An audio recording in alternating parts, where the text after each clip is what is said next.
يقول الأخ السلام عليكم ورحمة الله وبركاته. شيخنا جزاكم الله خيرا ونفع بعلمكم. عندنا طلبة علم لا نعلم عنهم إلا خيرا، نفع الله بهم، يعلمون كتبا في الاعتقاد والسنة، وانتشر فجاءنا بعض الأخوة ونشر في الطلبة أن العلم أولا لا يؤخذ إلا من الأكابر، وثانيا لا بد من تزكية من العلماء لهذا القائم بهذه الدروس، فأدى هذا إلى ترك بعض الدروس التي لا يوجد غيرها في المنطقة عندنا، فما موقفنا من ذلك؟ نرجو التوجيه بارك الله فيكم. The brother says, Assalamu alaikum wa rahmatullahi wa barakatuh. Our Shaikh, may Allah reward you and benefit you and others with your knowledge. We have with us in our land students of knowledge whom we only know good about them. May Allah benefit others by way of them. They teach us the books of i'tiqad and sunnah. Some brothers have come to us and have spread the following concerning these students. Firstly, knowledge is only to be taken from the akabir. Secondly, it is a must that there be a tazkiyyah from the ulama for the one who is establishing the likes of these classes. So this has led to the abandonment of some of the classes of which there is not present or available other classes in our area/province. So what should be our stance in this regard? We hope you give us direction in this affair. May Allah bless you. لا شك أن العلم إنما يؤخذ عن الأكابر، وأنه لا بد من التزكية. لكن من هم الأكابر؟ الأكابر من كبرهم علمهم وعرفوا بالعلم ولو صغر سنهم، ولو كانوا شبابا. فهناك أكابر من الصحابة صغار في السن أخذ عنهم العلم وأنار علمهم الدنيا، فهذه قضية من الأهمية بمكان، وهي أن الصغير قد يكبره علمه فيعرف بالعلم المتين النافع، وهذا كثير في السلف بدءا من الصحابة رضوان الله عليهم إلى ما بعد الأئمة. The Shaykh Hafidhullah Ta'ala, he answers, there is no doubt that knowledge indeed should be taken from the akabir, and that a person must have a tazkiyyah. However, who are the akabir? The akabir, they are those whom their knowledge has magnified their status, and they are known for knowledge, even if they are young in age, even if they are youth. There were akabir from the Sahaba who were young in age. Knowledge was taken from them, and their knowledge illuminated the world. This affair is from the important affairs in this issue, and it is that the one who is young could be magnified in status by his knowledge, such that he is known by his profound and beneficial knowledge. This scenario took place in abundance amongst the Salaf, starting with the Sahaba, may Allah be pleased with all of them, and it took place with the Imams after them. ولا بد من التزكية، فإن العلم دين، فينبغي أن ننظر عمن نأخذ ديننا. لكن كيف تكون التزكية؟ التزكية تكون بثلاثة أمور. الأمر الأول نص العلماء المعتبرين على تزكيته، أن ينص العلماء أو بعضهم، ولا نحصر التزكية في عالم ولا عالمين ولا ثلاثة، بل أن ينص عالم من العلماء المعتبرين أو جمع منهم على أن فلانا مزكى ويصلح لأن يؤخذ عنها العلم.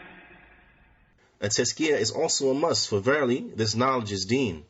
So it is a must that we carefully look at the one who we take our deen from. However, what is a tazkiyyah and how is it attained? A tazkiyyah is achieved by way of the following three affairs. The first affair, a textual, written and or verbal tazkiyyah from a reputable or from the reputable ulama giving him tazkiyyah. The ulama or some of them had given him a textual tazkiyyah. A tazkiyyah is not confined to one or two or three scholars. Rather, it will constitute a tazkiyyah if a single scholar from the reputable scholars give him a tazkiyyah, or a group of them stating that so-and-so has tazkiyyah and he is suitable that knowledge be taken from him. الأمر الثاني أن يشتهر بالتعليم من غير أن ينكر عليه من أهل العلم، يعرف بأنه يدرس ويشتهر هذا عنه، ولا ينكر أهل العلم المعتبرون تدريسه، فهذه تزكية سكوتية، إذ لا يليق بمقام العلماء أن يكون هذا ممن ينهى عن الدرس عليه ولا ينهى. The second affair, it is well known by way of the ulama that this student gives classes, and no one from the people of knowledge has disapproved of him doing so. It is well known that he teaches, and none of the reputable people of knowledge have disapproved of his classes. This is a silent tazkiyyah. This is a tazkiyyah because it is not suitable that the ulama, with their lofty status, that they know that this person is from those who should be prevented from being studied with, and yet they don't say anything. والأمر الثالث، وهذا من الأهمية بمكان، أن يزكيه علمه، فلا يعلم إلا السنة، أعني ما يكون فيه الحق، ولا يأخذ إلا عن علماء السنة ويقرر كتب علماء السنة، ولم يؤخذ عليه رد لكلام العلماء المعتبرين ولا مخالفات للسنة، فهذا يزكيه علمه. The third affair, and this is the most important affair in this issue, and that is that his knowledge gives him tazkiyyah. So he doesn't teach anything except the sunnah. What I mean by this is that he only speaks the truth, and he only takes from the ulama of the sunnah. He only speaks the truth, and he only takes from the ulama of the sunnah, and he agrees with the books of the ulama of the sunnah. In addition to this, he does not refute any of the speech of the ulama, nor does he contradict the sunnah. This one, his knowledge gives him tazkiyyah. وليس كل طالب علم نافع يعرفه العلماء، ولكن ينظر في علمه الذي يبثه، هل يعلم السنة؟ هل يحترم آراء علماء السنة؟ هل ينقل كلام علماء السنة؟ فإن كان ذلك كذلك فقد زكاه علمه ويؤخذ عنه العلم. The ulama don't personally know every student of beneficial knowledge. However, they will look into the knowledge he presents. Does he teach from the sunnah? Does he respect the views of the ulama of the sunnah? Does he convey the speech of the ulama of the sunnah?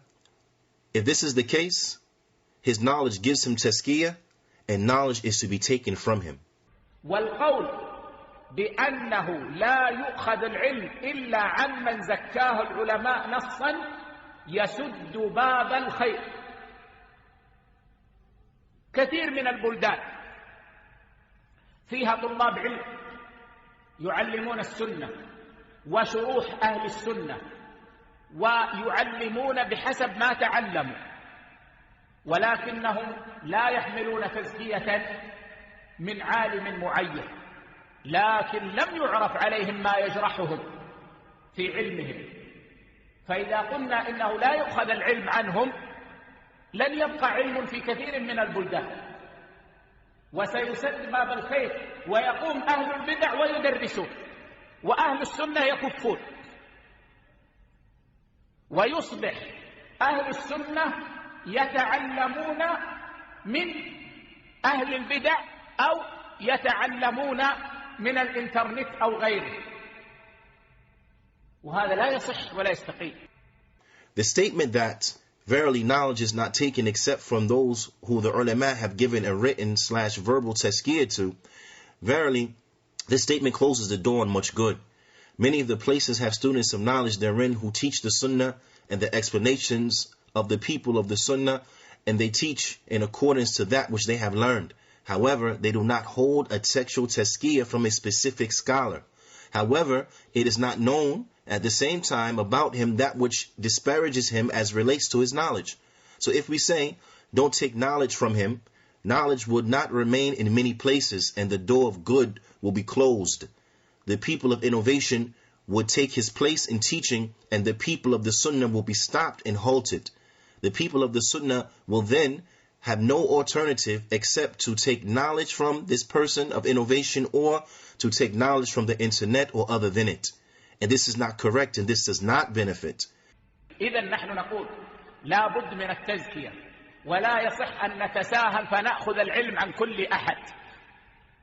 لكن كيف تكون التزكية؟ إما بنص من عالم أو عدد من العلماء المعتبرين المعروفين بالسنة، وإما باستفاضة وشهرة من غير نكير من العلماء، وإما بعلم صحيح سليم خال مما يجرح يعرف به طالب العلم الذي يعلم. Therefore we say, a person must have a tazkiyyah. It is not permissible that we are lax in this affair and just take knowledge from any and everybody. However, what is a tazkiyyah and how is it attained? It will either be a textual or written tazkiyyah or verbal tazkiyyah from a number or one or a number of reputable known ulama of the sunnah, or by it being well known that a student teaches and is benefited from and the ulama do not disapprove of him doing so, or by way of his correct sound knowledge that is free from that which disparages it, and thus the student who teaches it is known by way of it, meaning this sound knowledge. ثم لا شك أن الواجب على كل أحد أن ينتهي إلى ما علم وأن لا يزيد على ما علم، حيث انتهى علمه يعلم الناس. كثير من بلدان المسلمين بحاجة لمن يعلمهم الأصول، فمن عرف هذه الأصول عن أهل السنة وضبطها فإنه يعلم الناس. لكن ما يصبح شيخ الإسلام ابن تيمية، يعني بعض طلاب العلم قد يأخذ كتابا أو كتابين ثم بعد ذلك يذهب يدرس فينتفخ ويرد على العلماء الأكابر ويفتي في كل شيء ويتكلم بكل، لا شك أن هذا ضلال. ولكن المحسن هو الذي ينتهي إلى ما علم وينشر الخير والسنة، ولا يجوز لنا أن نقف عائقا في وجه نشر الخير والسنة. وهذا هو الذي أدركنا عليه صنيع العلماء كالشيخ ابن باز رحمه الله والشيخ ابن عثيمين رحمه الله في تعاملهم مع طلاب العلم. أما من عرف بجرح أو كان في علمه خلط أو كان مجهولا من كل وجه فمثل هذا لا ينبغي أخذ العلم عنه والله أعلم. Next, without doubt, it is incumbent upon every student of knowledge that he teaches according to what he knows. And he stops at their limits, and that they stop at their limits, and that they do not go beyond that which they have learned. So they teach the people according to the boundaries of their knowledge. Many of the Muslim lands are in need of those who will teach them the fundamental principles. So whoever firmly knows and has studied these fundamental principles from the people of the Sunnah should teach the people. However, this does not mean that they will become like Shaykh al-Islam ibn Taymiyyah. You know, some of the students of knowledge will take a book or two, then after that go and start teaching and become big-headed and thus start refuting the ulama of profound knowledge. They will give Islamic verdicts in every affair and they will speak about every matter. There is no doubt that this is misguidance. However, the muhsin, the good doer, and the good student of knowledge, he is the one who does not go beyond that which he has learned. And he spreads the good, and he spreads the sunnah. Thus, it is not permissible for us to stand as a hindrance in the face of spreading the good and spreading the sunnah. This is what has reached us from the actions of the ulama, like Shaykh bin Baz, rahimahullah ta'ala, or Shaykh ibn Uthaymeen, rahimahullah ta'ala, and how they used to interact with the students of knowledge. As for the one who is known to be refuted by the people of knowledge, or he has that which disparages his knowledge, meaning bid'ah, etc., or he is unknown from every angle, then the likes of this one, it is not for us to take knowledge from him, and Allah knows best.